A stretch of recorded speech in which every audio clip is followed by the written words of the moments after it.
Sa isang maliit na barangay sa probinsya ng Quezon, nakatira ang 13 taong gulang na si Ronron. Tanging ang lolo Doro niya ang kasama niya sa kanilang maliit na kubo na nakatayo malapit sa sementeryo. Ang namayapang ama ni Ronron ay isang sepulturero, kaya naman yun din ang naging trabaho niya matapos niyang huminto sa pag-aaral dahil sa hirap ng buhay. Ang lolo Doro ni Ronron ay kilalang manggagamot sa kanilang lugar. Karamihan ng tao sa lugar nila ay kay Lolo Doro lumalapit kapag merong nararamdamang kakaiba ang mga ito sa katawan. Isang tanghali, pagod na umuwi si Ronron sa kanilang kubo. Pawisan ang mukha niya at bahagya siyang hinihingal. Agad siyang sumalok ng tubig sa lumang banga at uminom. Maya-maya pa ay pumasok si Lolo Doro na may dalang mga halamang gamot.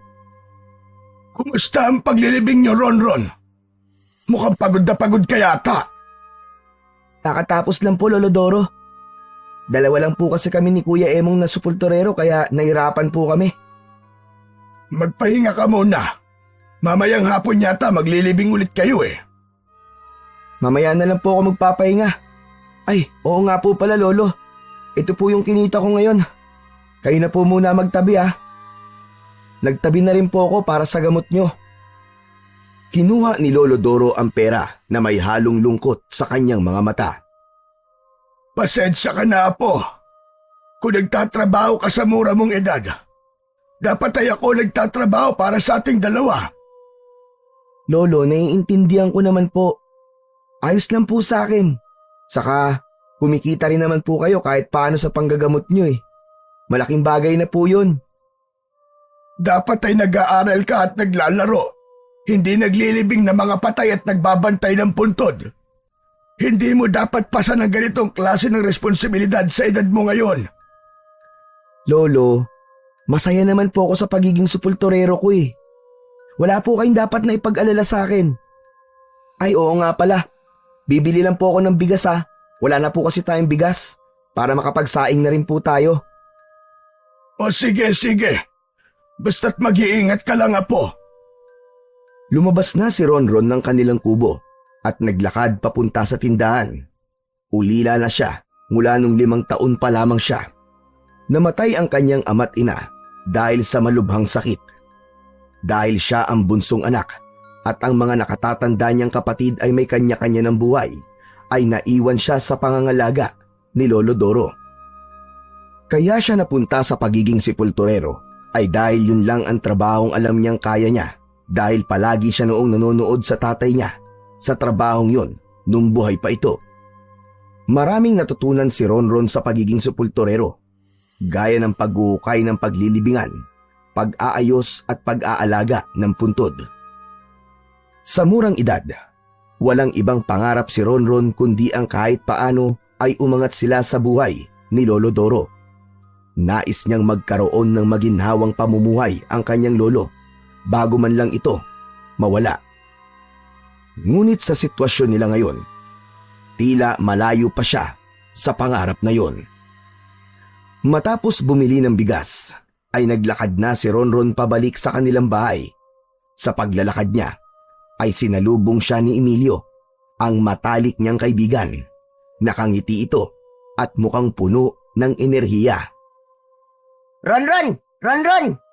Tara, laro tayo ng arcade. May bagong laro ngayon dun, oh. Nako, pasensya ka na, Emilio ah. Kailangan ko pang magluto ng panghalian namin ni Lolo Doro eh. Saka wala akong sobrang pera para maglaro ngayon. Sa susunod na lang na araw. Sus, ikaw naman, oh. Nakita ko kanina na naglilibing kayo. Imposibleng wala kang pera. Emilio, napunta na kagad sa pagkain at gamot ni Lolo Doro yun. Hayaan mo, kapag may sobra akong pera, ako pa manlilibre sa'yo. Alaga lang ha, kapag ako hindi mo nilibre. Pababangunin ko mga patay sa sementeryo tapos ipapaila kita sa kanila sa ilalim ng lupa. Bahagyang natawa si Ronron sa biro ni Emilio. Maya-maya pa ay napansin ni Ronron na nakatingin si Emilio sa medalyong nakasabit sa leeg. Hahawakan sana ni Emilio ang medalyon pero agad niyang tinapik ang kamay ni Emilio bago pa nito mahawakan ang medalyon. Aray ko naman! Bakit ba ayaw mong ipahawak sa akin yung medalyon mo? Eh kasi, hindi ka marunong makaintindi, Emilio. Hindi ba dati ko pa sinabi sa'yo na bawal hawakan ng kahit na sino ang medalyon ko? Hindi lang ikaw ang bawal lumawak dito, kundi lahat. Bakit naman? Ano bang meron sa medalyon na yan? Saglit na tumingin si Ronron sa paligid bago sinagot si Emilio. Siniguro niya na walang ibang makakarinig sa sasabihin niya.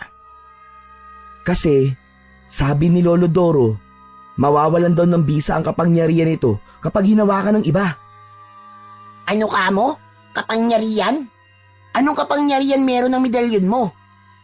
Kaya ka bang paliparin yan? O baka magiging kasing lakas ka ni Superman? Hindi, ano ka ba? Walang ganun. Proteksyon ko to laban sa mga masasamang espiritu at sa mga iba pang elemento na maaaring manakit sa akin. Mabuti pa ikaw, meron kang ganyang proteksyon. Pero sa tingin ko, kailangan mo talaga niyan eh. Kasi malapit ang bahay niyo sa sementeryo eh. Nakakatakot kaya ron. Hindi naman nakakatakot sa sementeryo, Emilio, kasi mga patay na naroon. Mas nakakatakot pa rin ang buhay na tao kasi may kakayahan pa sila na gawan tayo ng hindi maganda.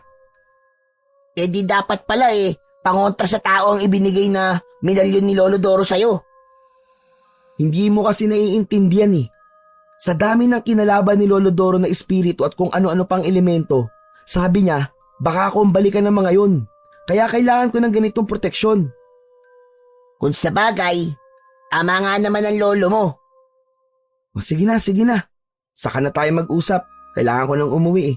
Paniguradong nagugutom na si Lolo Doro. Basta, yung pangako mo sa akin, ililibre mo ako sa arcade kapag may pera ka na. Oo. Hindi ko kakalimutan yun. Naglakad na si Ronron palayo kay Emilio.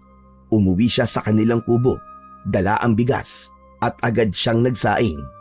Habang si Lolo Doro naman ay abala sa mga halamang gamot nito.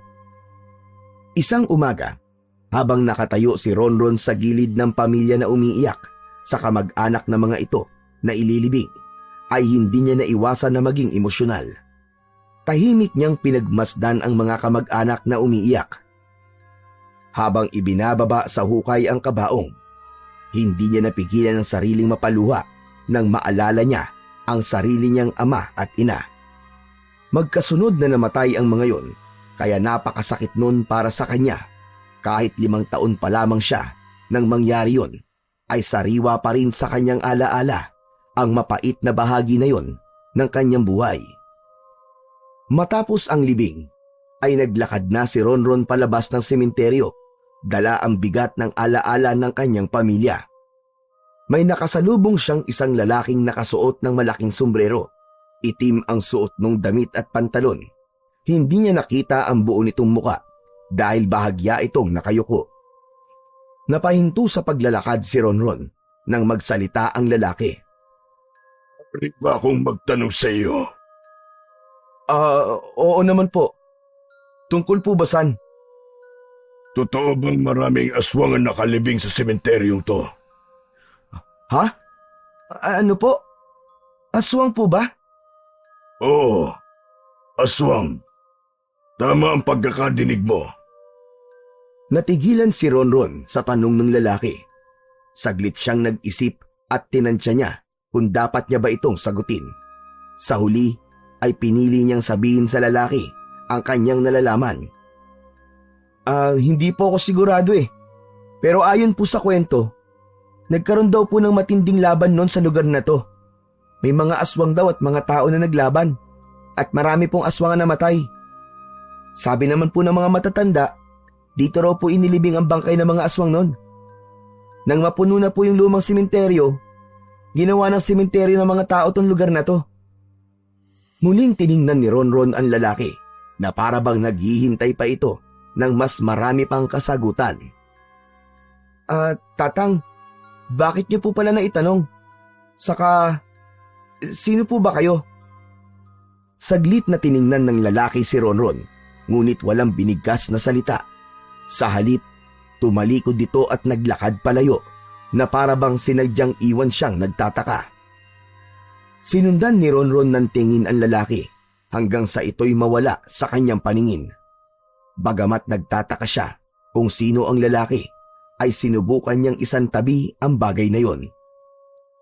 Bumalik si Ronron sa kanyang gawain, ngunit sa kanyang isipan, nanatili ang kakaibang presensya ng lalaking yon, at ang tanong nitong tila may malalim na dahilan. Inagabihan, habang natutulog ay dinalaw si Ronron ng isang kakaiba at nakakatakot na panaginip. Nasa gitna raw siya ng sementeryo. Sa kanyang panaginip, ramdam niya ang bigat ng paligid. Tila humihinga ang lupa na kanyang tinatapakan at ang malamig na simoy ng hangin ay parang bumubulong sa kanya. Naisipan ni Ronron na umalis na, ngunit bago pa man siya makagalaw ay nagsimulang umuga ang lupa na parang lumilindol. Nagulantang si Ronron nang isa-isang bumangon ang mga patay mula sa kanilang mga hukay. Mga kalansay na natatakpan ng putik at ang iba ay naaagnas na. Hindi nagtagal ay naramdaman niya ang malamig at matigas na mga kamay na humihila sa kanya paibaba sa lupa.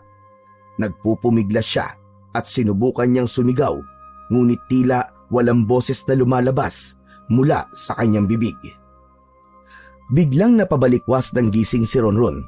Pawis na pawis siya at habol niya ang kanyang hininga. Luminga siya sa paligid ng kanilang maliit na kubo at agad na naaninag niya si Lolo Doro na tahimik na nakasilip sa bintana. "Lolo Doro, ano pong ginagawa niyo dyan?" Huwag kang maingay, Ronron.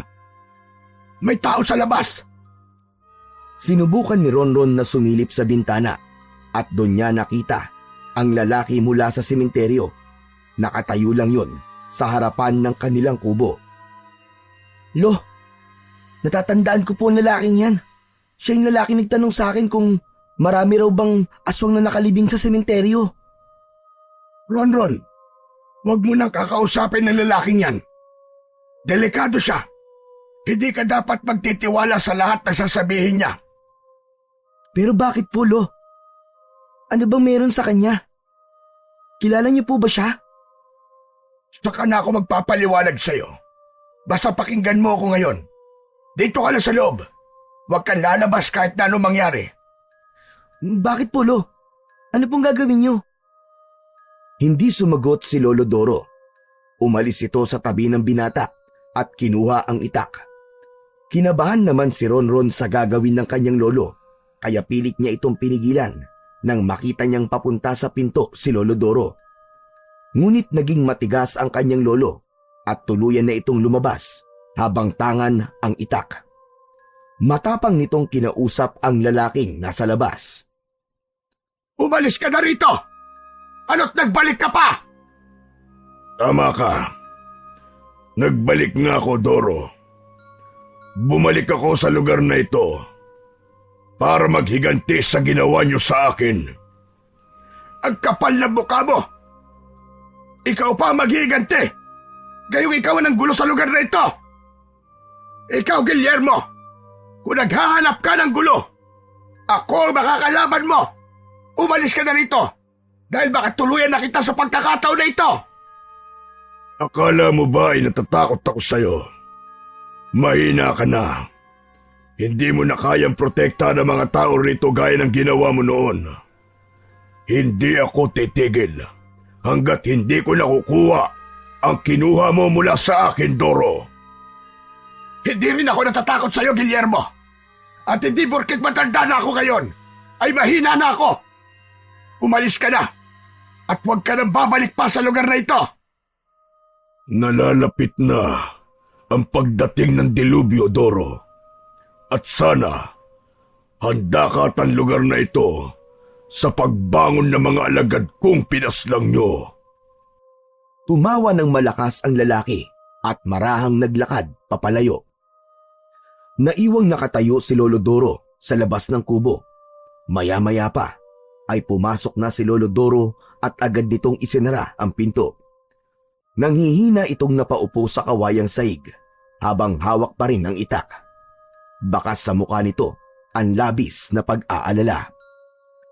"Lolo, Sino po ba talaga ang lalaking yun? Bakit po kayo galit na galit sa kanya? Siya si Guillermo, Apo. Ang pinuno ng mga aswang na sumalakay noon sa lugar natin. Ano? Siya po yung nasa kwento nyo? Yung may malaking laban ng mga aswang at tao na nangyari po dito sa lugar natin noon? Oo, Ron. Matagal ng panahon yun. Maraming aswang ang sumalakay dito. At si Guillermo ang kanilang pinuno. Pero dahil sa pagtutulungan ng mga tao, maraming napatay sa mga alagad niya. Nakatakas noon si Guillermo at ang akala ko hindi na siya magkakaroon ng tapang na bumalik dahil sa pagkatalo nila. Eh di, kung sakaling sumalakay po siya ulit, pagtulungan niyo na lang po ulit. Mag-isa lang naman siya eh. Sigurado ako na wala po siyang laban sa dami ng tao rito sa atin. Sa tingin ko, kaya matagal na nawala si Guillermo ay dahil nagpalakas siya.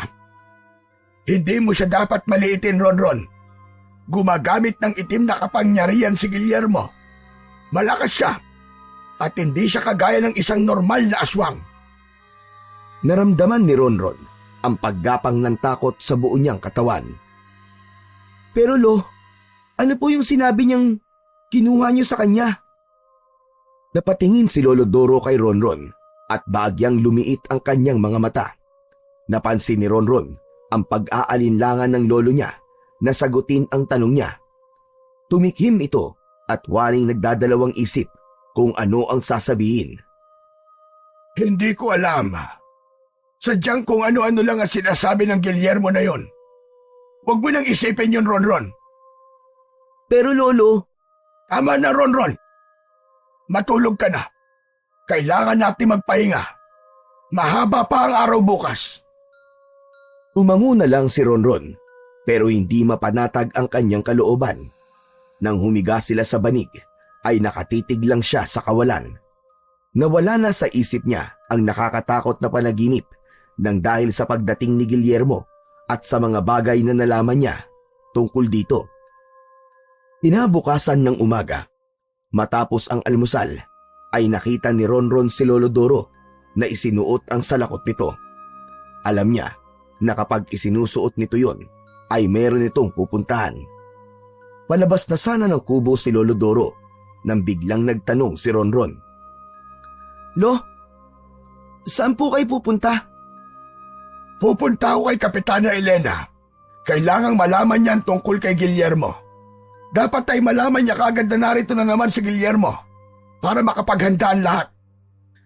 Kung ganun, sasamahan ko po kayo. Hindi na kailangan, Ronron. Dito ka na lamang at baka meron ka pang gagawin sa sementeryo. Wala naman po akong trabaho sa oras na to eh. At saka, gusto ko pong malaman kung anong gagawin ni Kapitana ngayong nandito na ulit si Guillermo. Sige na po, Lolo. Isama niyo na po ako. Napabuntong hininga si Lolo Doro. Kakulit na bata. Sige na nga. Pero huwag kang sasabat sa usapan namin dahil usapan niyo na matatanda. Oo naman po, Lo. Makikinig lang po ako. Pagkasamang lumabas ng kubo si Ronron at Lolo Doro at tinahak nila ang daan papunta sa bahay ni Kapitana Elena. Nang makarating sila sa bahay ng Kapitana, ay bumungad sa kanila ang malawak na bakuran nito. Ang bahay ay gawa sa makapal na kahoy at tila luma na, ngunit matibay pa rin. Si Kapitana Elena ay nakaupo sa kanyang silyang kahoy sa beranda habang nagkakape. Bagamat may edad na, malakas pa rin ang dating nito. Ngumiti ito nang makita si Lolo Doro. Pinapasok sila nito sa bahay. Magandang umaga ho, Kapitana. Magandang umaga rin naman, Doro. Ano't narito ka ng ganito kaaga? May kailangan ka ba? Elena, meron tayong malaking problema. Nagbalik na si Guillermo. Nagulat si Kapitana Elena. Hindi agad ito nakapagsalita. Napansin ni Ronron ang bahagyang pamumutla ng mukha nito. Anong sinabi mo? Ulitin mo nga, Doro. Bumalik na sa lugar natin si Guillermo. Sigurado ka ba sa sinasabi mo? Parang imposibleng bumalik siya matapos natin siya matalo noon sa laban.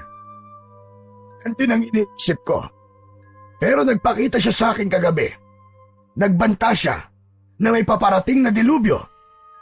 Gusto niyang maghiganti at mukhang hindi siya titigil hanggat hindi niya nakukuha ang gusto niya. Kilala mo naman si Guillermo, Elena. Hindi siya basta-bastang aswang dahil meron siyang kapangyarihang itim. Di pa rin pala tumitigil ang Guillermo na yon. Pero kung sakali namang gugulo na naman siya, sigurado ako na manatalo pa rin natin siya, gaya ng sinapit niya at ng mga alagad niya dati. Wala talaga siyang kadala-dala. Elena, sa tingin ko ay naging mas malakas siya ngayon. Hindi siya magkakaroon ng lakas ng loob na bumalik dito kung alam niyang matatalo siya. Hindi natin dapat maliitin ang kanyang lakas. Kailangan maging doble ang ating paghahanda. Naiintindihan ko, Doro. Huwag kang mag-alala. Tatawagin ko ang lahat ng tanod at mga kasamahan natin. Paghahandaan natin ito. Kakausapin ko rin ang mga tao sa buong baryo. Kailangan magkaisa tayong lahat, gaya ng ginawa natin noon. Maraming salamat, Kapitana Elena. Kung ano man ang mapagpaplanuhan nyo, ay sabihan nyo lang kagad ako. Sige ho, aalis na ho kami ng apo ko. Matapos yun, ay naglakad na sina Ronron at Lolo Doro pabalik sa kanilang kubo. Mas lalong lumala ang takot ni Ronron dahil alam niya na hindi biro ang maaaring mangyari sa mga susunod na araw. Habang naglalakad sila pauwi, hindi napigilan ni Ronron ang magtanong. Lo, hindi po ba dapat umalis na tayo sa lugar na to? Kung malakas na po si Guillermo, baka mas mabuti na wala tayo rito bago siya sumalakay. Hindi tayo maaaring umalis, Ronron. Isa ako sa mga kailangan makipaglaban sa mga aswang at kay Guillermo. Pero Lo, matanda na po kayo. Paano kung hindi niyo na po kaya? Ronron, kung minsan wala tayong mapagpipilian kundi ang lumaban. Ang mga tao sa baryo at ang mga buhay nila ay nakasalalay sa mga taong handang lumaban na kagaya ko. Labis na nag-alala si Ronron para sa kanyang lolo. Hindi niya napigilang tanungin ang sarili kung ano ang magiging kapalaran nila sa paparating na panganib. Pero Lo, paano kung hindi po natin kayanin? Paano po kung sa pagkakataon po na ito ay sina Guillermo naman ang manalo? Apo, kailanman ay hindi na nanalo ang kasamaan sa kabutihan. Hanggat buo ang loob ng mga tao rito, ay hindi tayo basta-basta matatalo. Tahimik na tumango si Ronron kahit pa ang kanyang puso'y puno ng pangamba, lalo na para sa kanyang Lolo Doro. Nang sumunod na araw ay maagang nagising si Ronron upang magtungo sa sementeryo. Matapos niyang mag-almusal ay kinuha niya ang mga gamit niya sa paglilinis ng mga puntod. May mga pamilya kasi nang namatayan na binabayaran siya upang linisin ang mga puntod ng mga yumaong mahal sa buhay ng mga ito. Sa kanyang paglalakad ay nakasalubong niya si Emilio at agad itong lumapit sa kanya. Ronron, tsaka pupunta. Hindi mo ba nakikita itong mga dala kong panlinis? Malamang sa sementeryo. May mga puntod akong lilinisan ngayon eh. Sasama na lang ako sa'yo. Wala naman akong ginagawa ngayon eh. Naiinip kasi ako sa bahay eh. Puro bunganga na lang ni nanay ang naririnig ko. O sige, pero wag kang magulo ah. Promise, tutulungan pa kita. Magkasamang naglakad ang magkaibigan papunta sa sementeryo. Tirik ang araw pero sanay na sa ganun si Ronron. Pagdating nila sa sementeryo ay agad na inumpisahan ni Ronron ang paglilinis ng unang puntod na kailangan niyang linisin. Si Emilio naman ay abala sa panguhuli ng tutubi. Hinayaan na lang niya si Emilio kaysa saguluhin siya nito sa kanyang trabaho. Maya-maya pa ay napansin ni Ronron na wala na sa paningin niya si Emilio. Napakamot siya sa ulo habang hinahanap ang kanyang kaibigan. Nagulat si Ronron nang biglang sumulpot si Emilio sa likod niya. Nakakagulat ka naman, Emilio. Hindi ba sabi ko sa'yo ay wag mo akong guguluhin? Paano? Meron akong nakita eh. Halika, sumama ka sa akin. Ano ba yun? Kapag yan kalokohan ililibing talaga kita rito sa sementeryo ng buhay. Basta, sumama ka na lang sa akin, bilisan mo. May pag-aalinlangan man, ay sumunod pa rin si Ronron kay Emilio. Dinala siya nito sa dulong bahagi ng sementeryo, kung saan kakaunti ang puntod na naroon. Itinuro ni Emilio ang lupa sa harap nila. Isang hukay na tila sariwa pa. Ang mga gilid nito ay parang minadaling hukayin at ang lupa ay kalat-kalat sa paligid. Tingnan mo yan. Parang may bumangon mula dyan, di ba? Hindi kaya... Naku po, baka may zombie na dito. Puro ka talaga kalokohan eh. Ano ba zombie ang sinasabi mo? Walang zombie. Pero, bakit kaya may hukay dyan? Saka sa pagkakaalam ko, walang ililibing ngayong araw. At saka, hindi naman ganyan ang hukay kapag may ililibing eh. Parang hinukay lang yan ng basta-basta eh. Eh ano yan? Para talaga may bangkay na bumangon dyan eh. Natawa si Ronron sa sinabi ni Emilio. Sige lang, Emilio. Ipilit mo pa na may zombie na bumangon dyan sa hukay na yan. Patay na ang mga bangkay. Kaya imposible na bumangon pa ang mga yun. Alam mo, naaabala mo lang ang pagtatrabaho ko eh. Bahala ka na nga kung anong gusto mong isipin. Diyan ka na.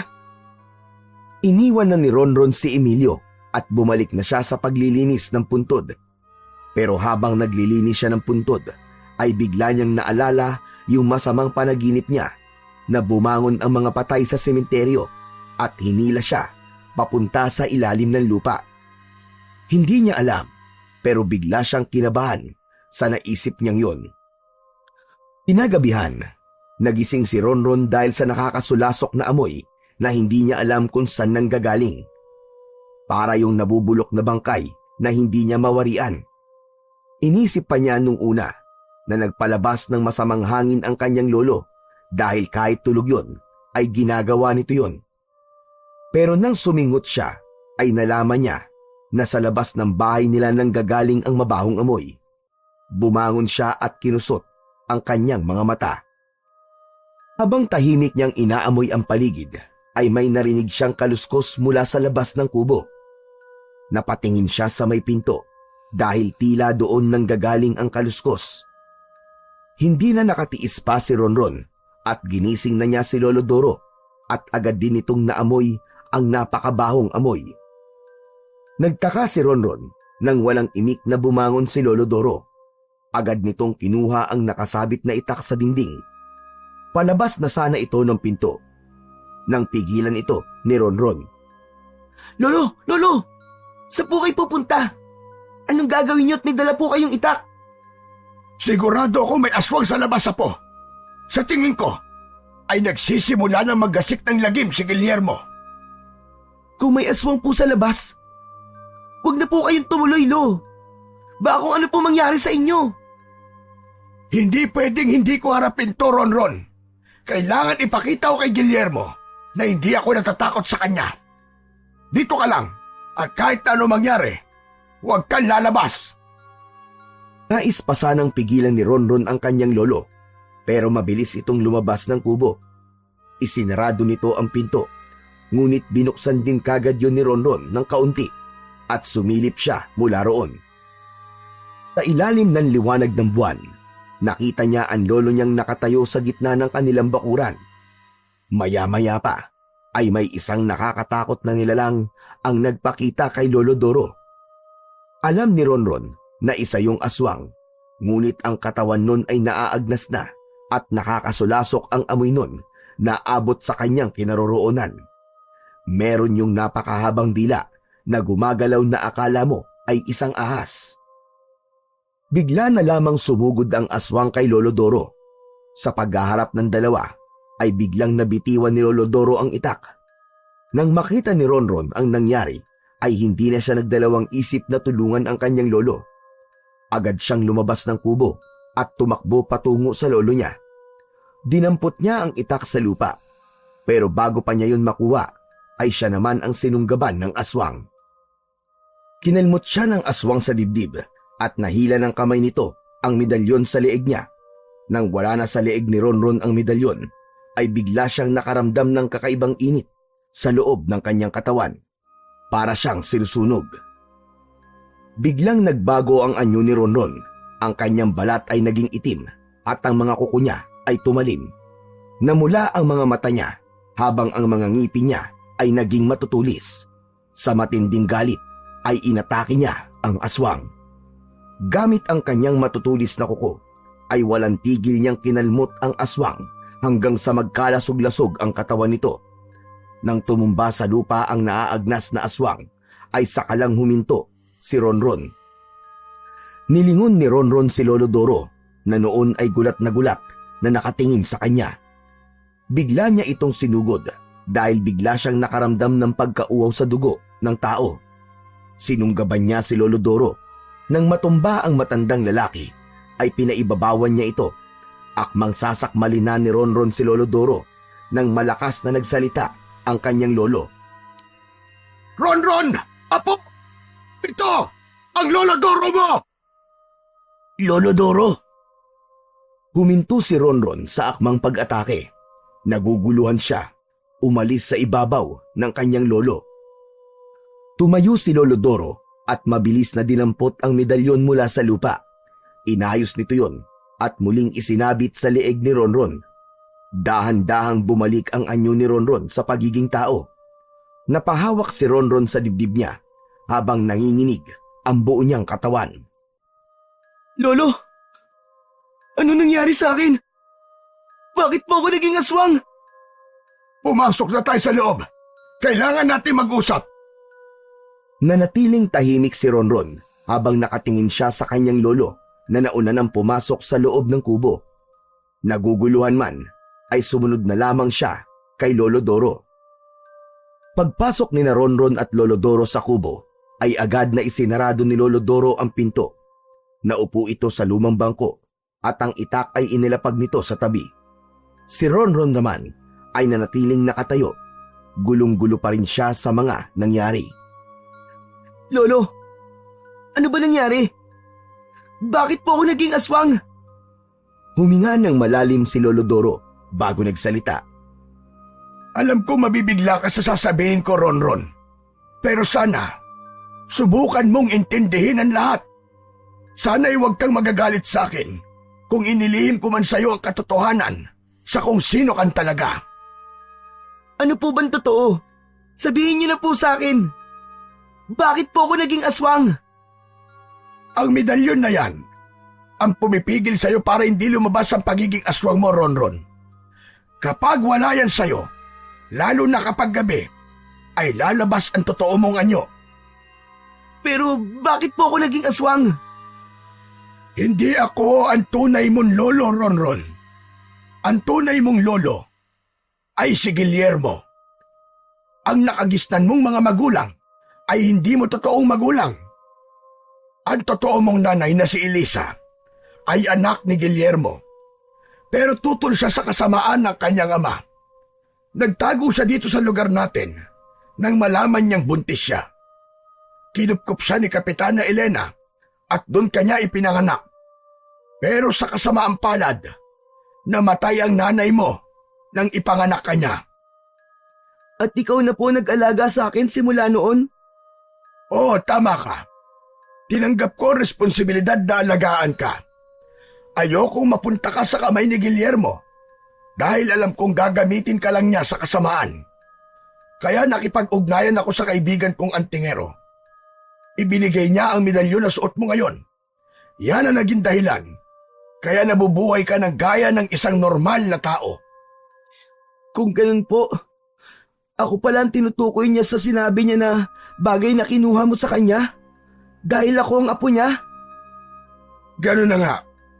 Pero ngayong alam mo na ang katotohanan. Kung gugustuhin mo sumama sa kanya, hindi kita pipigilan. Karapatan mong pumili kung saan mo gusto.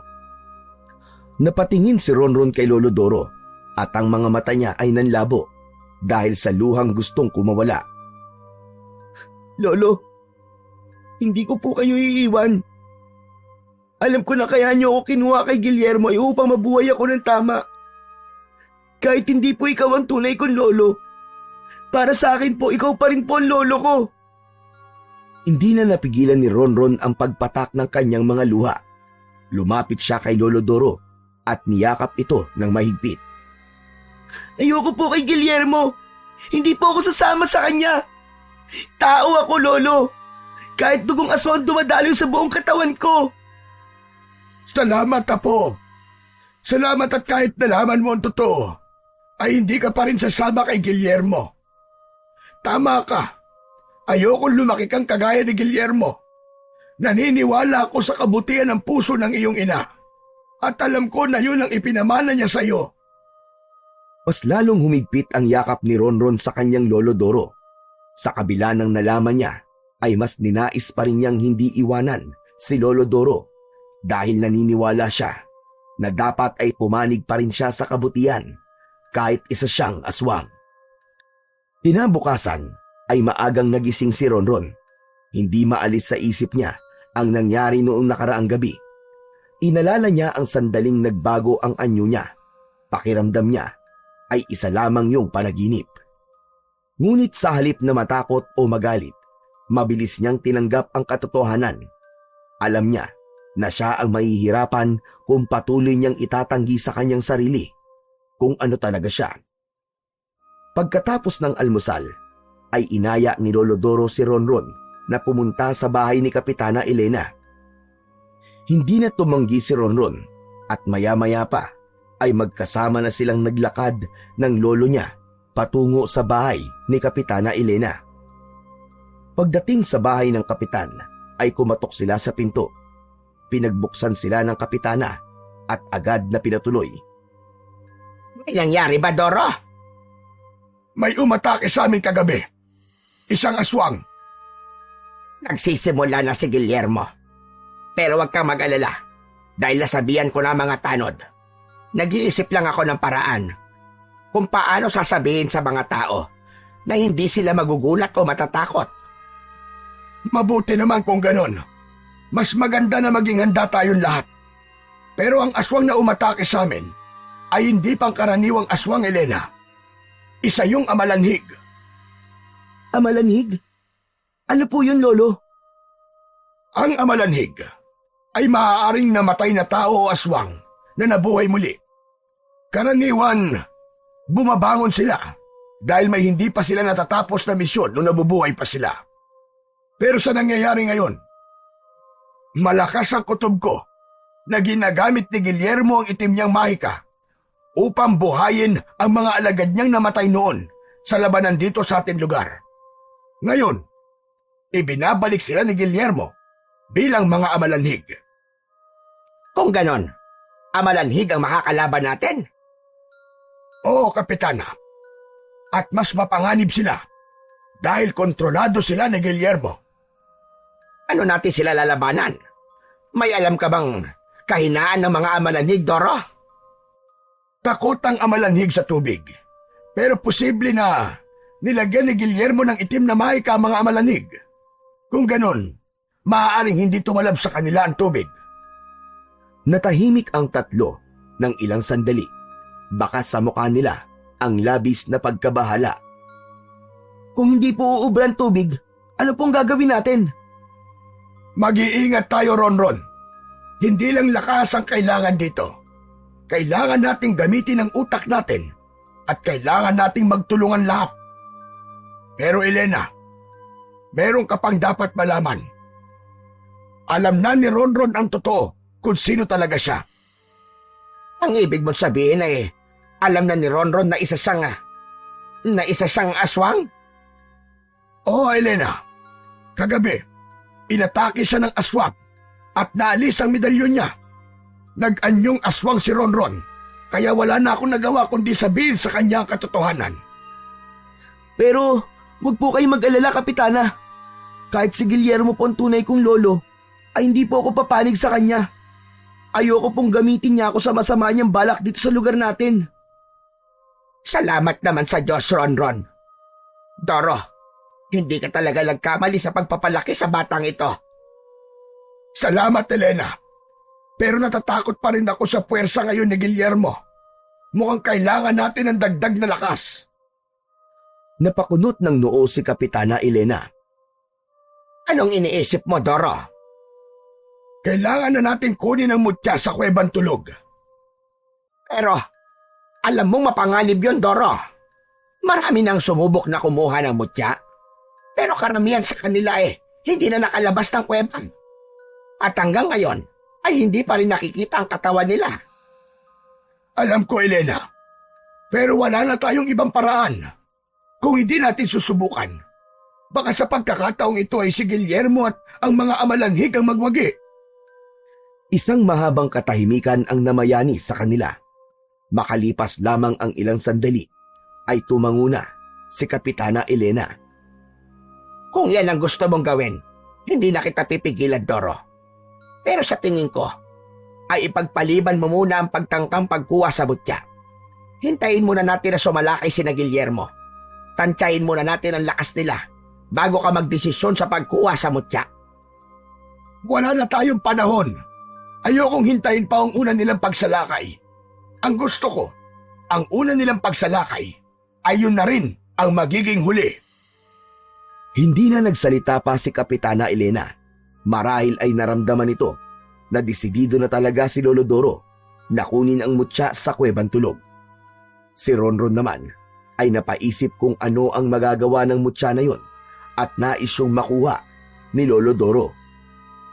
Tahimik na naglakad sina Ronron at Lolo Doro pauwi sa kanilang kubo.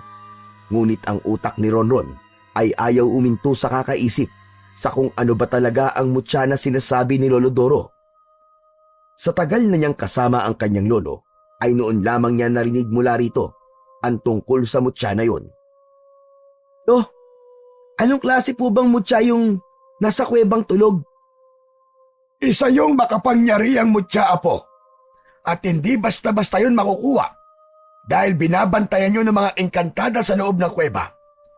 Ibibigay lamang yun ng mga engkantada sa karapat-dapat. Kapag hindi maganda ang iyong hangarin, hindi ka na makakalabas pa sa kuweba at kailanman ay hindi ka na matatagpuan. "Pero bakit niyo po gustong kunin yung mutya kung may posibilidad po na hindi na kayo makalabas sa Kuwebang Tulog?" Dahil sa kung sino man ang makakakuha ng mutya, ay magkakaroon ng pambihirang lakas at proteksyon laban sa mga aswang at sa iba pang nilalang ng dilim. Magagamit ko ang mutya na yon para harapin si Guillermo at ang mga amalanhig. "Kaya niyo po ba talagang kunin ang mutya, Lolo?" Kailangan kong kayanin na po. Hindi lamang yun para sa akin, kundi para sa lahat ng tao na nakatira rito. Kung gusto nating magtagumpay laban kina Guillermo, ay kailangan kong makuha ang mutya. Tahimik na nag-isip si Ronron habang nagpatuloy sila sa paglalakad. Hindi niya maiwasang mag-alala para kay Lolo Doro. May tiwala naman siya na maganda ang hangarin nito, kaya nais nitong makuha ang mutya. Pero natatakot siya sa kung ano ang pwedeng mangyari rito sa sandaling pumasok ito sa Kuwebang Tulog upang kunin ang mutyang binabantayan ng mga engkantada. Maagang nagpunta si Ronron sa sementeryo upang maglinis ng mga puntod. Tahimik ang paligid at ang lamig ng simoy ng hangin ng umagang yon ay may dalang kakaibang bigat. Habang papalapit siya sa puntod na una niyang lilinisin, ay napahinto siya nang nakita niya ang maraming hukay sa ilang bahagi ng sementeryo. Labis na nagimbal si Ronron sa pumasok sa kanyang isip.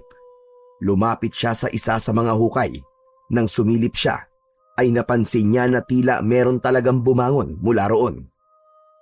Nanginig sa takot si Ronron at bigla siyang tumakbo pauwi. Naiwanan niya ang mga gamit niya sa paglilinis dahil sa pagmamadali. Pagdating ni Ronron sa kanilang kubo, ay habol niya ang kanyang paghinga. Nang makita niya si Lolo Doro, ay napakunot noo ang matanda. Akala ko ba'y maglilinis ka ng mga puntod? Bakit nandito ka na kaagad, Ronron? "Lo, may nangyari po sa sementeryo." Ano nangyari sa sementeryo? "Marami pong hukay, Lo. Sa tingin ko, marami ng amalanhigang pinabangon sa hukay ni Guillermo." Ilan ang nakita mong hukay? Hindi ko na po binilang eh, pero marami po, Lo. Napabuntong hininga si Lolo Doro. Bakas ang kaba sa mukha nito habang nakatingin sa malayo. Mukhang tama ka, Ronron. Malamang ay nag-aanda na si Guillermo para sa malaking pagsalakay ng mga amalanig. At sigurado ako na mamayang gabi sila sasalakay. Kailangan ko nang puntahan si Kapitana Elena. Kailangan niya itong malaman para makapaghanda ang mga tanod at ang iba pang makikipaglaban sa mga amalanig. Nagmamadaling umalis si Lolo Doro. Naiwang mag-isa si Ronron sa kanilang kubo habang ramdam niya ang bigat ng kaba sa kanyang dibdib. Kinagabihan, tahimik na naghahapunan sina Ronron at Lolo Doro. Ramdam nila ang tensyon sa paligid at kahit si Ronron ay halos hindi makakain sa kaba. Nang matapos ang hapunan, tumayo si Lolo Doro at kinuha ang itak nito. Ronron, magbabantay ako sa labas kasama ng mga tanod. Posibleng magsimula na ang pag-atake ngayong gabi. Manatili ka lang rito at huwag na huwag kang lalabas. Naiintindihan mo? Opo, Lolo. Pero mag-iingat din po kayo. Huwag ka mag-alala. Hindi ito ang unang beses na makikipaglaban kami sa mga aswang. Basta magdasal ka, Apo. Naniniwala ako. Nagagabayan tayo ng nasa itaas. Lumabas na si Lolo Doro at naiwan si Ronron sa kubo. Umupo si Ronron sa tabi ng bintana at nanalangin siya para sa kaligtasan ng kanyang lolo at ng kanilang buong baryo. Habang lumalalim ang gabi, hindi magawang makatulog ni Ronron. Ilang oras ang lumipas nang biglang marinig niya ang malakas na sigawan sa labas. Napagtanto niya na tama nga si Lolo Doro sa sinabi nitong sasalakay ang amalanig sa gabing yun. Lumapit si Ronron sa bintana at sumilip. Gusto niyang makita kung ano ang nangyayari, ngunit wala siyang makita dahil sa dilim.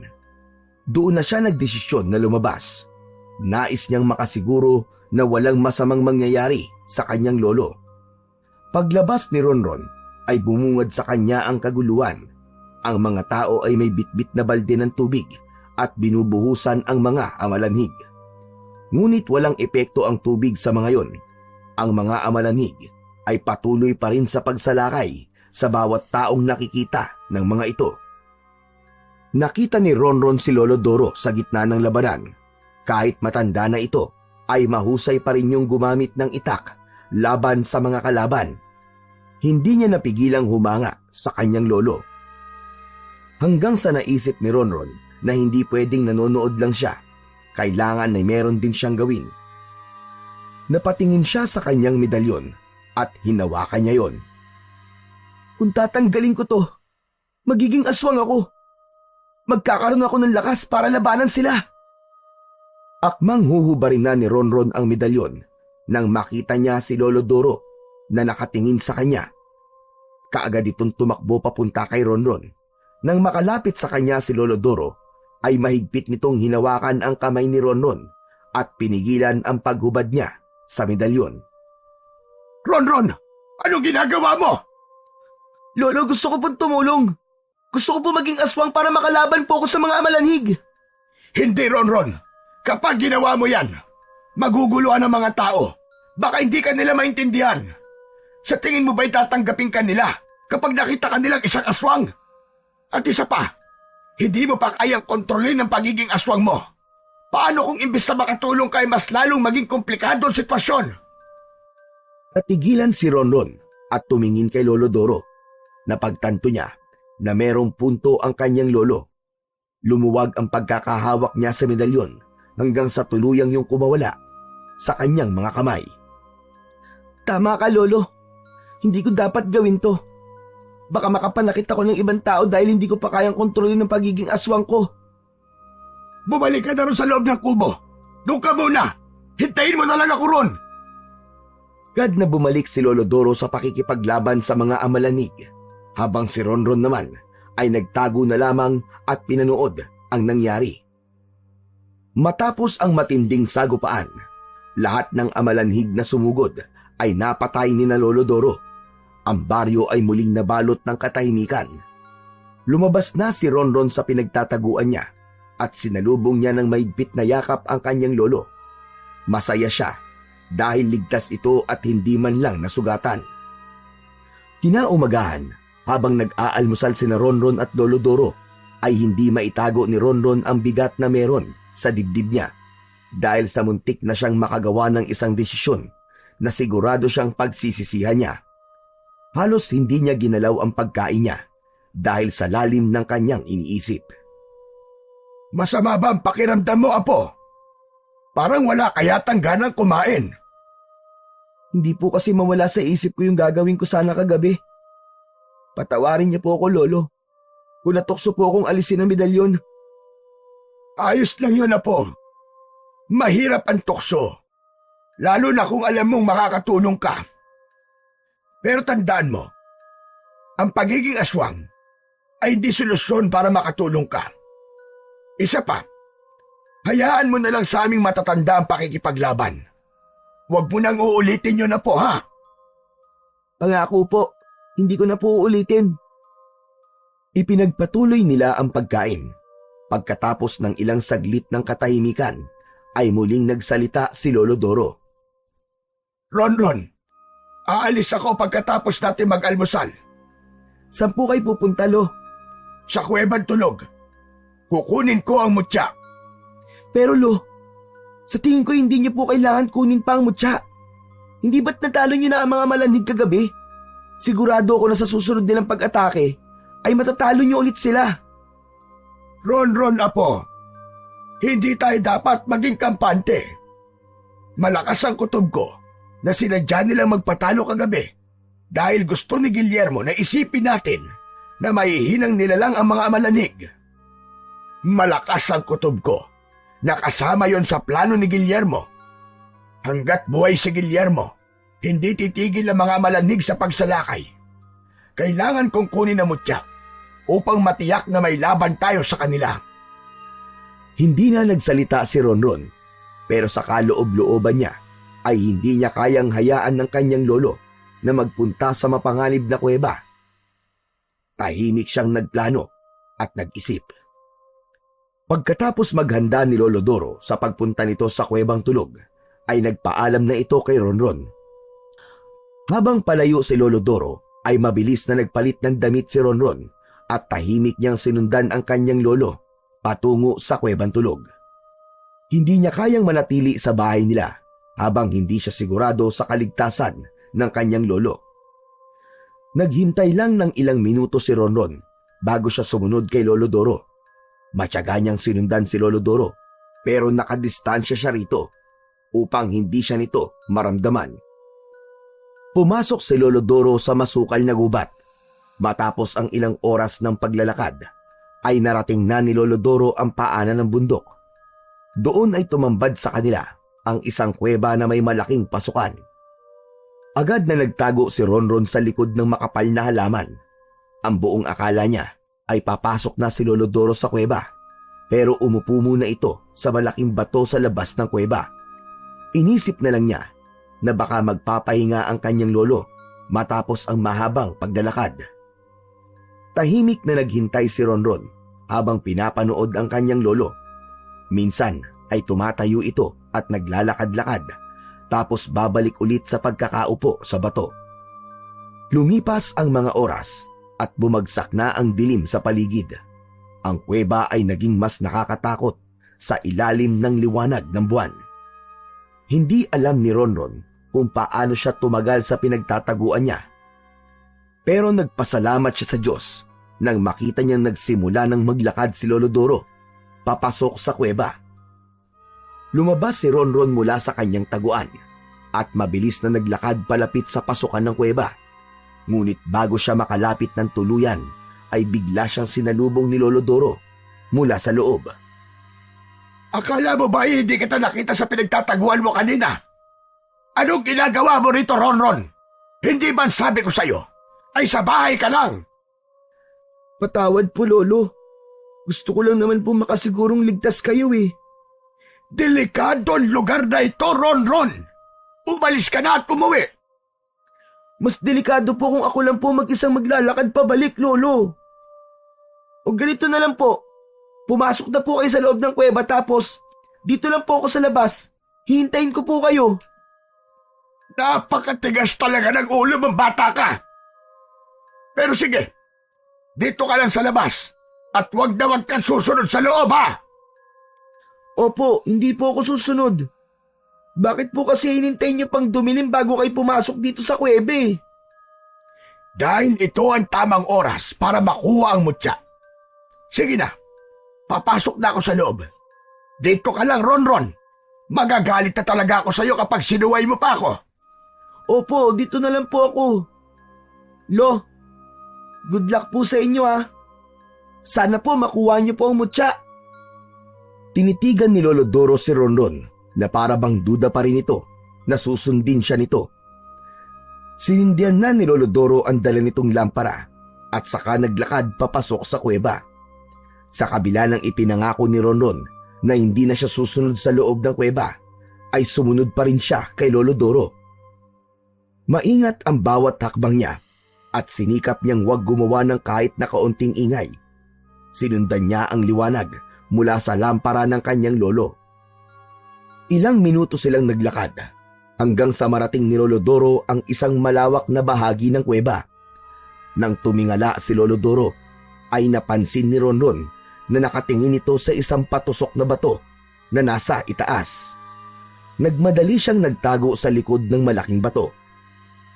Nang ilawan ni Lolo Doro ng lampara ang matulis na bato, ay nakita ni Ronron ang kislap ng mga kristal na nakabalot sa bato. Ang liwanag mula sa lampara ay tumama sa mga kristal at nagbigay ng makislap na liwanag na tila ba mga bituin yon sa kalangitan. Labis na namangha si Ronron at naramdaman niya ang kakaibang enerhiya mula sa kislap ng mga kristal. Makalipas lamang ang ilang sandali, ibinaba ni Lolo Doro ang lampara at pumikit. Nagsimula itong umusal ng mga salitang hindi naiintindihan ni Ronron. Ang boses ng kanyang lolo ang pumuno sa loob ng kuweba. Maya-maya pa ay ibinukas na ni Lolo Doro ang mga mata nito at nanatiling nakatingin sa patusok na bato. O mga makapangyariang engkantada ng kuwebang tulog, ako po ay nakikiusap sa inyo. Ipagkaloob niyo po sa akin ang mutya upang labanan ng mga awalanhig na sumasalakay sa aming bayan. Tulungan niyo po kaming protekta ng aming mga mahal sa buhay. Humanga si Lolo Doro sa tapat ng matulis na bato na para bang may hinihintay ito na mahulog mula roon. Nanatiling nakatingala si Lolo Doro habang punong-puno ng pag-asa ang muka. Habang nakatuon ang mga kamay ni Ronron sa malaking bato na pinagtataguan niya, ay biglang dumulas ang isa niyang kamay sa basang bahagi ng bato. Nawalan siya ng balanse at napasubsob sa lupa. Mabilis na napalingon si Lolo Doro sa kanya. Ronron! Anak ka ng teteng! Anong ginagawa mo dito? Hindi ka talaga marunong sumunod! Agad na tumayo si Ronron at may pag-aalangan ng umiti. Pasensya na po, Lolo. Nais ko lang po kasing masigurado kung ligtas kayo eh. Baka po kasi magaya kayo sa ibang sumubok na kumuha ng mutya. Sinundan ko po kayo rito para kung sakaling hindi na tayo makalabas, ay magkasama pa rin po tayo. Lumingon si Lolo Doro sa paligid at lumapit kay Ronron. Hinawakan siya nito sa braso ng mahigpit. Sinabi ko na sa'yo na delikado ang lugar na ito. Kailangan mo lumabas ng kuweba ngayon din. Hihilahin na sana ni Lolo Doro si Ronron palabas nang biglang umalingaw-ngaw ang isang malakas na nakakapangilabot na pag-angil mula sa labas ng kuweba. Pareho silang natigilan. Lolo, ano po yun? Sigurado akong awalanig yun. Baka nalaman ni Guillermo ang bala kong pagkuha sa mutya at sinundan niya tayo rito. Ronron, dito ka lang at huwag kang lalabas anuman na mangyari. Para mo ng awa, sundin mo ko sa pagkakataon na ito. Ako na ang titingin kung may kalaban sa labas. Sige po, Lolo. Mag-iingat po kayo. Tiwala si Ronron na kayang labanan ng lolo niya ang amalanig dahil meron itong dalang itak na nakasabit sa bewang nito. Hindi na nagsalita si Lolo Doro at malalaki ang hakbang na tinungo nito, ang daan palabas ng kuweba. Nang maiwan si Ronron na mag-isa, ay biglang bumilis ang tibok ng puso niya. Pakiramdam niya ay may mga matang nakamasid sa kanya mula sa madidilim na bahagi ng kuweba. Biglang napatingin si Ronron sa matulis na bato na nasa gitna ng malawak na bahagi ng kuweba. Tila may mahiwagang puwersang humila sa kanya patungo roon. Dahan-dahan siyang lumapit at itinapat niya ang sarili sa matulis na bato. Tumingala siya at tinitigan niya ang mga kristal na nakabalot doon.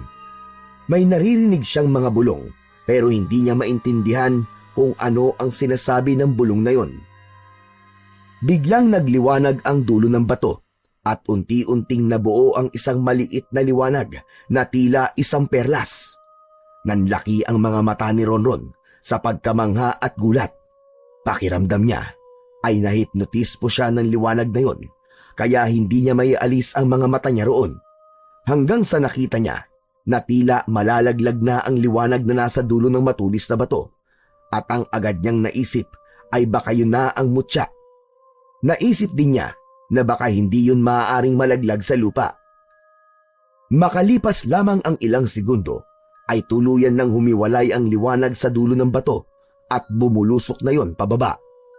Wala nang ibang nasa isip niya, kundi ang saluhin yun gamit ang kanyang bibig.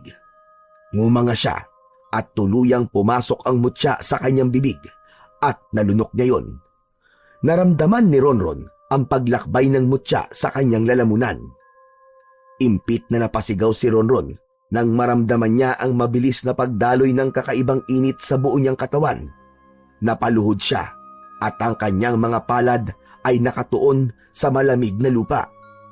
Tila napakaraming nangyayari sa loob ng katawan ni Ronron na hindi niya maipaliwanag. Sa pagkakataon na yon ay bumalik na si Lolo Doro. Agad na tumayo naman si Ronron. Kinabahan siya dahil hindi niya alam kung ano ang magiging reaksyon ng lolo niya sa sandaling malaman nito ang nangyari. Mukhang ligaw na hayop lang yung narinig nating pag-angil. Wala akong nakitang amalanig o kahit na anong aswang sa labas. Lo, ano po meron lang po sana akong itatanong. Ano yon, Ronron? Lolo, ang mutya po ba ay puting liwanag na maliit? Oo, ganun nga ang itsura ng mutya. Ang mutya po ba malalaglag po mula sa dulo ng matulis na bato na yun? At kailangan po saluin ng bibig, kaya ka po nakanganga dito kanina? Tama ka, ganun nga. Sandali lang. Bakit mo itinatanong ang mga yan? May nangyari ba habang wala ako, Ronron? Lolo, ano po kasi? Nalunok ko po ang mutya. Ano? Bakit mo ginawa yun? Ako ang dapat kukuha ng mutya at hindi ikaw. Naku, pasensya na po. Nataranta po kasi ako kanini. Nakita ko po malalaglag na po ang mutya. Natakot po ako na mahulog yun sa lupa kaya sinalo ko po. Napailing si Lolo Doro habang pilit na pinahupa ang inis. Ako dapat ang lulunok ng mutya, Ronron. Alam mo bang napakahalaga nun sa akin para sa laban nating kina Guillermo? Lolo, bakit kasi umalis pa kayo? Kung hindi sana kayo lumabas, malamang kayo po makakakuha ng mutya Sige po, iluluwa ko na lang po. Kung hindi naman po, siguro ay may lalabas kayo kapag gumamit po ako ng banyo. Hindi mo na yun may lalabas sa katawan mo. Habang buhay na yung nasa loob mo, Ronron. Napabuntong hininga si Lolo Doro at tila alam nitong wala na itong magagawa sa nangyari. Wala na. Wala na tayo magagawa. Nangyari na ang hindi dapat mangyari. Tara na. Uuwi na tayo.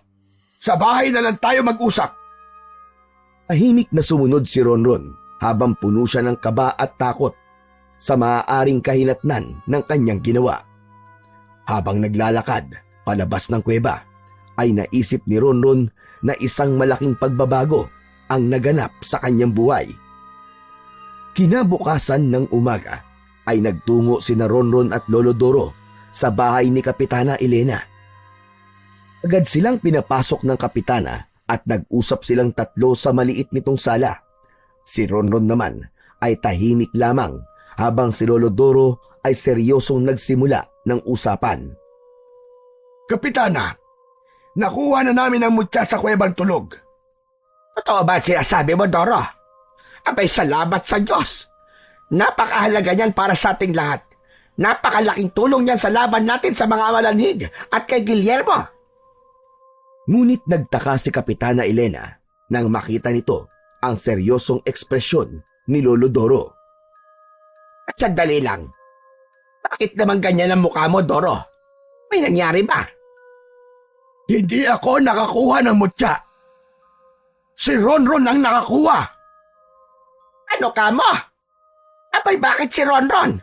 Paano nangyari yon? Kapitana, aksidente po ang nangyari. Nasa loob po ako ng kuweba at lumabas sandali si Lolo Doro dahil nakarinig po kami ng pag-angil sa labas ng kuweba. Yun po. Nakita ko pong may maliit na liwanag na malalaglag mula po dun sa matulis sa bato. Natakot po ako na mahulog yun sa lupa kaya sinalo ko po gamit ang bibig ko. Hindi ko naman po sinasadyang manunok yun eh.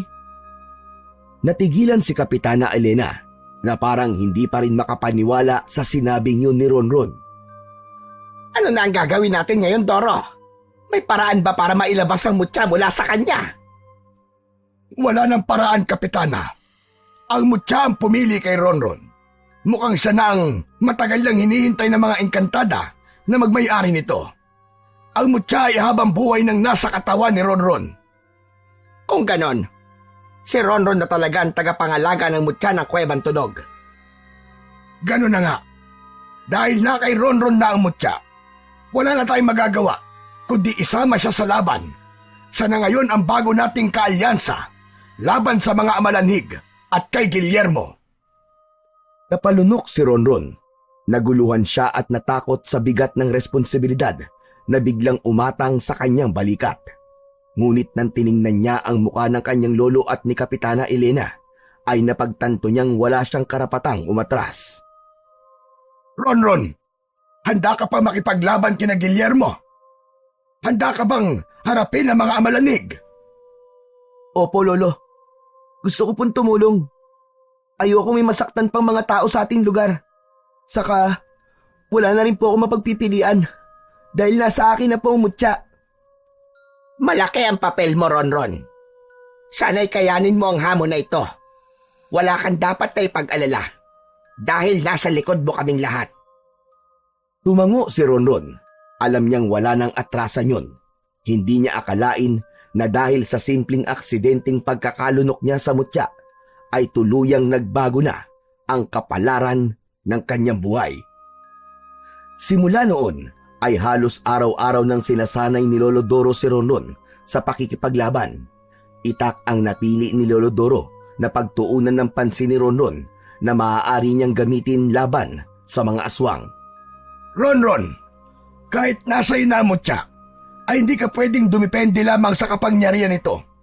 Kaya dapat ay marunong ka rin gumamit ng kahit isang armas man lang. Kailangan mong sanayin ang sarili mo sa paghawak at paggamit ng itak. Inabot ni Lolo Doro ang itak kay Ronron na agad naman niyang tinanggap. Sinimulan na ni Lolo Doro ang pagtuturo kay Ronron ng tamang paghawak ng itak at kung paano yun gagamitin ni Ronron sa pakikipaglaban. Paulit-ulit nilang ginawa ang mga galaw hanggang sa bumilis ang reflexes ni Ronron. Pagkalipas lamang ng ilang araw na pagsasanay, ay nagtungo sina Ronron at Lolo Doro sa gitna ng sementeryo. Hawak ni Ronron ang itak habang pinagmamasdan ang paligid. Bakit po tayo nandito, Lolo? Ano pang gagawin natin dito? Dito natin susubukan ang husay mo sa pakikipaglaban na po. Sigurado ko na merong amalanhig na magpapakita sa atin dito. Matyagang naghintay sina Ronron. Maya-maya lang ay may gumalaw sa lupa na malapit sa kinatatayuan nila.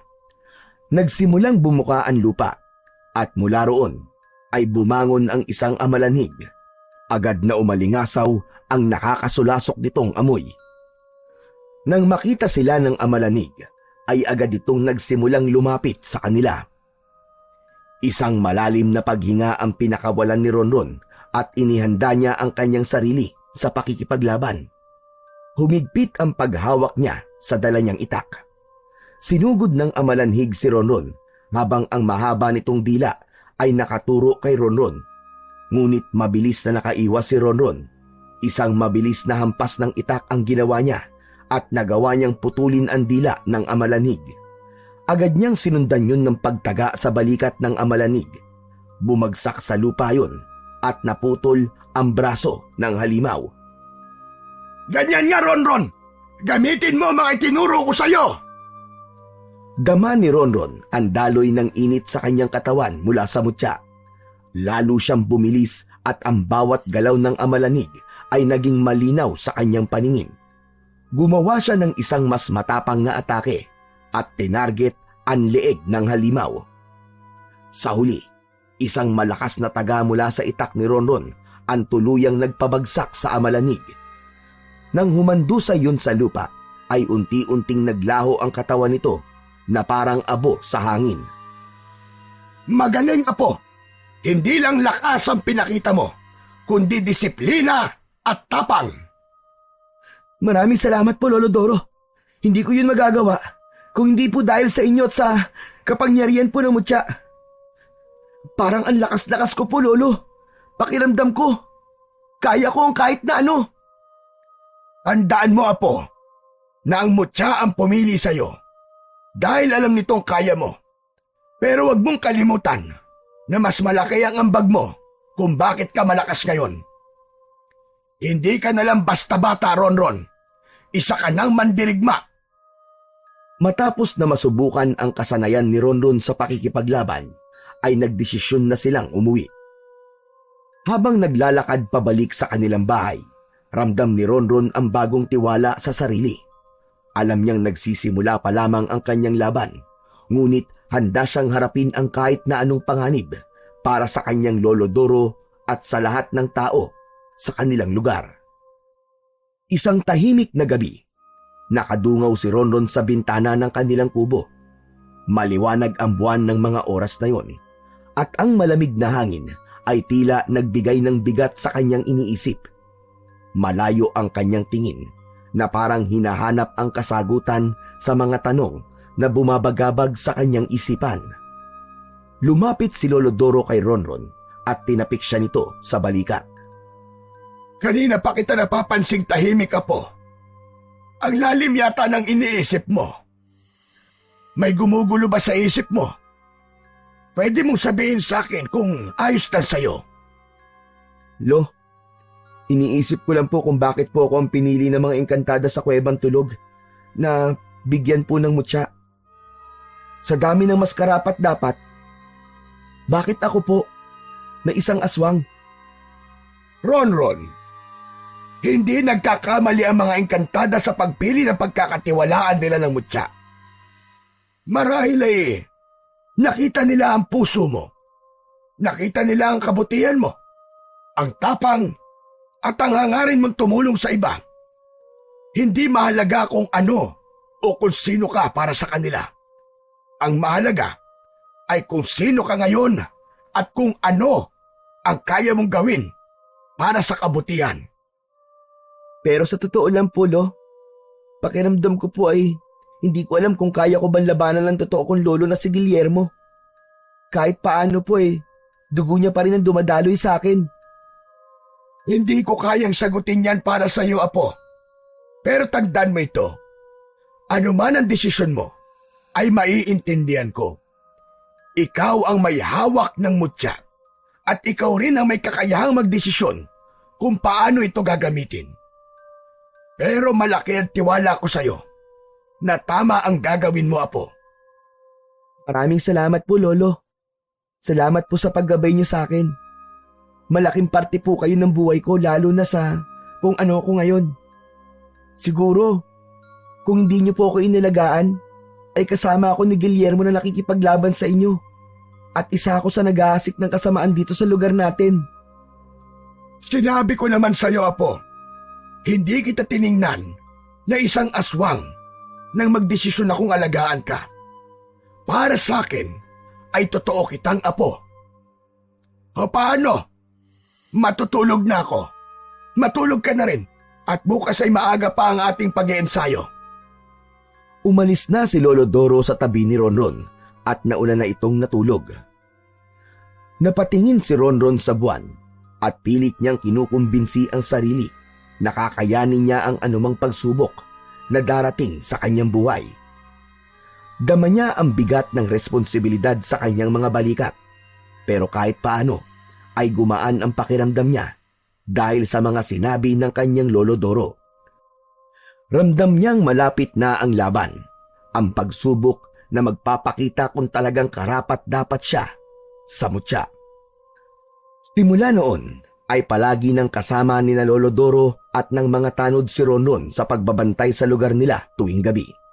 Palagi silang nakabantay sa posibleng pag-atake ng mga Amalanig at ni Guillermo. Isang gabi, naglalakad si Ronron kasama si na Lolo Doro at ang mga tanod. May dalang lampara ang ilan, habang ang iba'y may hawak na itak at sibat. Si Ronron naman ay dala ang kanyang itak. Biglang tumigil ang grupo nang makarinig sila ng mga kaluskos at malalalim na ungol na mula sa kakahuyan. Dahan-dahang naglabasan mula sa kakahuyan ang mga Amalanig. Ang bilang ng mga yon ay napakarami. Akala mo ay alon yun ng mga halimaw na papalapit sa kanila. Sa harapan ng mga Amalanig ay naroon si Guillermo. Malaki ang katawan nito na puno ng peklat mula sa mga nakaraang laban. Ang mukha nito ay nakakatakot na may mga matang namumula. Meron itong matutulis na kuko at mga ngipin. Sa leeg nito ay nakasabit ang isang malaking medalyon. Huminto ang mga kalaban at ngumisi si Guillermo.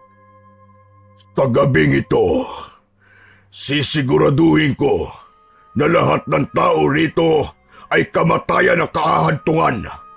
Walang sino man ang makaliligtas sa inyo. Masyadong mataas ang pangarap mo, Guillermo. Hindi mo kami matatalo. Minsan ka na naming tinalo at tatalunin ka ulit namin ngayon. Napangisi si Guillermo at tumingin kay Ronron. Dito pala ang aking apo. Ronron, dapat ay nasa panig kita. Dugo ko ang dumadaloy sa ugat mo. Umanib ka sa akin kung nais mo pang mabuhay. Kailanman ay hindi ako papanig sa kasamaan. Mas gusto kong maging tao at hindi katulad mo. Kung ganon, wala na pala akong magagawa. Kahit dugo ko ang dumadaloy sa'yo, ay hindi kita sasantuhin. Kailangan mo ring mamatay. Natigilan si Ronron, tila sumikip ang dibdib niya. Doon niya lubos na naunawaan na kahit lolo niya si Guillermo ay wala itong pagmamahal sa kanya. Humanda ang lahat at pinagtibay ang kanilang loob para sa napipintong digmaan. Sa isang sigaw ni Guillermo, sinugod ng mga Amalanig si na Ronron. Ang mga tanod, kasama si Ronron at Lolo Doro, ay matapang na hinarap ang mga Amalanig na parang mga halimaw na gutom na gutom. Ang sigaw at ungol ng mga nilalang na yon ay sumalubong sa mga tunog ng itak at sibat. Si Ronron naman ay napako ang tingin kay Guillermo. Nagsimulang humakbang si Ronron patungo kay Guillermo. Ramdam niya ang kaba sa kanyang dibdib. Ngunit mas nangingibabaw ang kagustuhan niyang manalo sila laban sa mga Amalanig at kay Guillermo. Guillermo! Ako ang harapin mo! Nagtagpo ang mata ni na Ronron at Guillermo. Napangisi naman si Guillermo. Hindi porket dugo ko dumadaloy sa ugat mo, ay matatalo mo na ako, hunghang! Hindi sumagot si Ronron. Sa halip ay humakbang siya nang mabilis palapit kay Guillermo. Inundayan niya si Guillermo ng isang malakas na taga.